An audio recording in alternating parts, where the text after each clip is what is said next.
pense qu'il va falloir que vous les laissiez un peu reposer, mais je crois que les grandes lignes sont lancées. Et vous pourrez très facilement, et vous pourrez bien sûr vous rapprocher d'elles, de moi, de nous. Si vous avez d'autres questions ou des questions d'ordre pratique, on se fera un plaisir de vous accompagner et de vous aider. Je reviens sur la communication, l'image, et quelque chose qui nous tient à cœur, et qui me tient à cœur, puisque c'est ce que nous avons utilisé pour développer notre image, développer notre notoriété.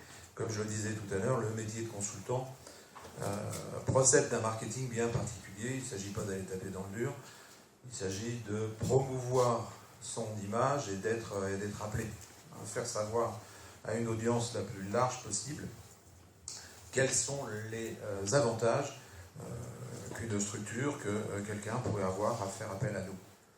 La démarche, c'est essentiellement celle-ci. Donc il s'agit de communiquer, et c'est pas avec un CV que l'on va faire ce genre de travail, ce genre d'approche. D'ailleurs, j'en ai eu tellement marre que j'ai pris 9 mois pour écrire un bouquin qui s'appelle Veille rétro curriculum vitae, c'est-à-dire mettez le CV au placard, s'il vous plaît. Il y a autre chose à faire autrement pour dire de rebondir, et notamment je disais mes plus de 50 ans qui étaient en rupture de poste. Le CV est incontournable dans un processus de recrutement, mais encore faut-il entrer dans un processus de recrutement si on veut rester dans une problématique emploi.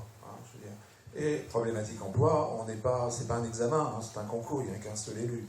Donc il s'agit bien de marquer l'essai, la différence, et d'être le premier sur le podium. Être deuxième et troisième, ça ne vous apportera pas grand-chose dans une recherche d'emploi. Donc, et je le maintiens, je le clame haut et fort, c'est une biographie pour travailler avec le réseau. Une biographie, c'est 2500 mots et espace maximum. Ça tient sur une page A4, et vous allez voir sur un autre format. C'est quoi, dans un style narratif, décrire son parcours professionnel, mettre en exergue ses réalisations marquantes, suggérer des traits de personnalité professionnelle, parler des valeurs rencontrées en entreprise. Voilà les ingrédients qui doivent figurer dans une biographie.